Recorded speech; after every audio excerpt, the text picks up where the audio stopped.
So hello students, once again welcome back to Prakashan classes. और आज हम लोग सीखेंगे कुछ बेसिक कंसेप्ट, फिर से कुछ बेसिक अकाउंटिंग टर्म्स के बारे में जानेंगे जो हमारा अकाउंटिंग कंसेप्ट को, अकाउंटिंग का जो कंसेप्ट है उसको क्लियर करने में, उसको उस कंसेप्ट को एक्सपैंड करने में, स्ट्रॉन्ग करने में हेल्प करेगा। आइए सीखते हैं।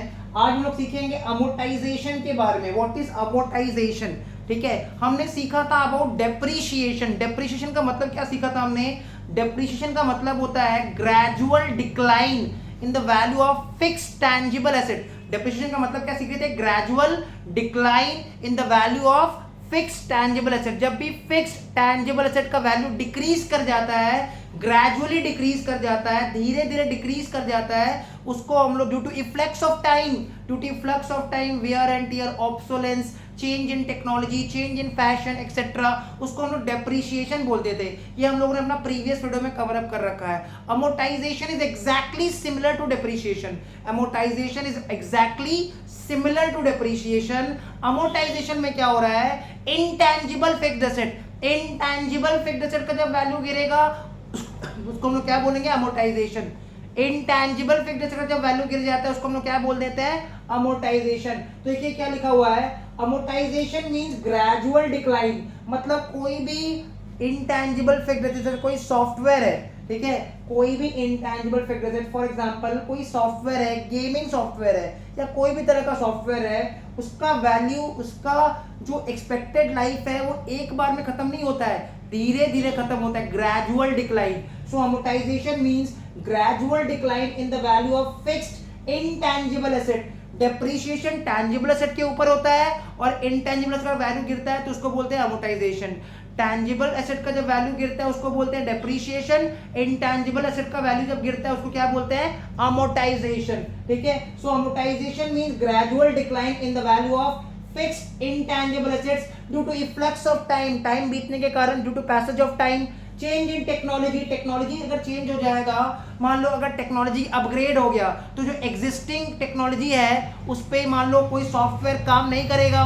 क्लियर? सॉफ्टवेयर में भी अपग्रेडेशन आते रहता है, सॉफ्टवेयर अपडेट आते रहता है। तो इन सब से हम लोग क्या सीख पा रहे हैं कि सॉफ्टवेयर क्या है? एक तरह का इंटैंजिबल फिक्स्ड एसेट है। कोई भी सॉफ्टवेयर क्या है? एक तरह का इंटैंजिबल फिक्स्ड एसेट है।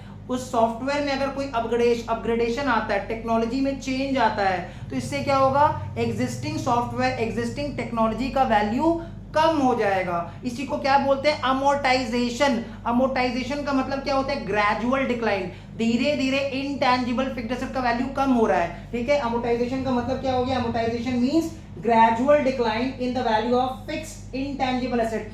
Amortisation means gradual decline in the value of fixed intangible asset due to efflux of time, time बीतने के कारण, change in technology etcetera. It is a non cash expense. जैसे डेप्रीशिएशन हमारा non cash expense था, वैसे amortisation भी हमारा non cash expense है। तो सेम है, डेप्रीशिएशन अमोर्टाइजेशन मोर और लेस सेम है।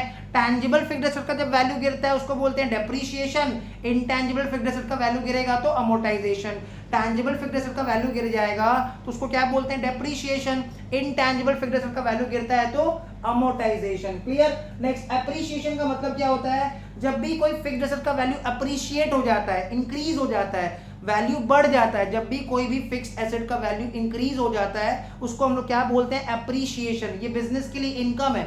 जब भी कोई भी फिक्स्ड एसेट का वैल्यू इंक्रीज हो जाता है उसको हम लोग क्या टर्म यूज करते हैं? एप्रिशिएशन। तो देखो क्या लिखा हुआ है, appreciation means increase, appreciation means increase in the value of fixed asset. Appreciation का मतलब क्या होता है? जब भी कोई फिक्स्ड एसेट का वैल्यू इंक्रीज हो जाएगा उसको हम लोग क्या बोलेंगे? एप्रिशिएशन। ठीक है, it is an income for the business. ये बिजनेस के लिए क्या है? इनकम है। ये बिजनेस के लिए इनकम है। जैसे देखो लैंड, लैंड एक एप्रिशिएबल फिक्स्ड एसेट है। लैंड का value day by day generally increase होता है, बाकी सारा एसेट डेप्रिशिएबल होता है, but land is an appreciable fixed asset. Day by day land का जो वैल्यू है, वो लैंड का जो वैल्यू है वो इंक्रीज होते रहता है। ठीक है, इसको बोलते हैं land is an appreciable fixed asset. Example हो गया land is an appreciable fixed asset. Next topic आता है कैरेज इनवर्ड या फिर फ्रेट एरिया इनवर्ड या फिर कार्टेज। क्या होता है carriage inward?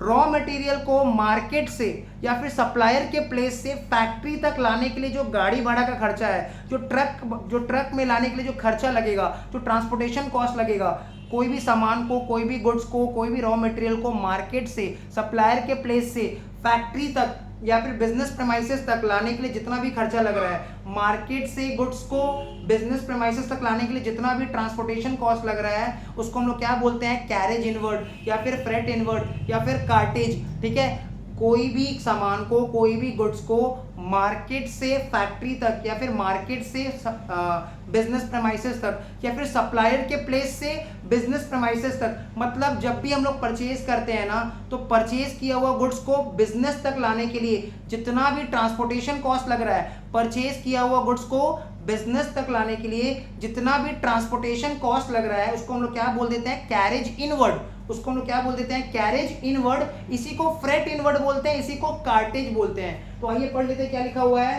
The transportation cost incurred, the transportation cost incurred for transporting goods from market और suppliers place to business premises. The transportation cost incurred for transporting goods, for transporting goods मतलब there is a movement of goods from market or suppliers place to the business premises।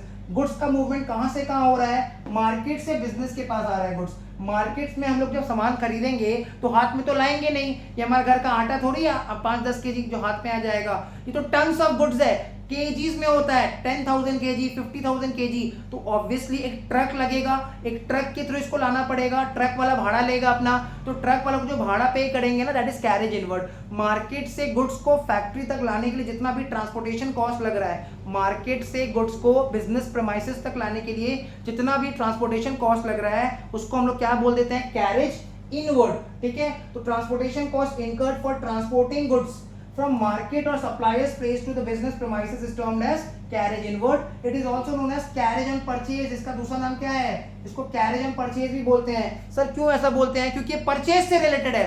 Carriage inward purchase से related है। जब भी हम लोग market में goods खरीदते हैं तो खरीदा हुआ गुड्स को बिजनेस तक लाना पड़ेगा। मार्केट में हम लोग जो भी गुड्स खरीदेंगे उसको बिजनेस तक लाना पड़ेगा, तो बिजनेस तक लाने के लिए जितना भी खर्चा कर रहे हैं, गुड्स को मार्केट से बिजनेस तक, बिजनेस प्रेमाइसेस तक लाने के लिए जितना भी खर्चा कर रहे हैं उसको बोलेंगे ट्रांसपोर्टेशन कॉस्ट या फिर कैरेज इनवर्ड या फिर कार्टेज या फिर फ्रेट इनवर्ड। लास्ट नेक्स्ट आता है कैरेज आउटवर्ड या फिर फ्रेट आउटवर्ड।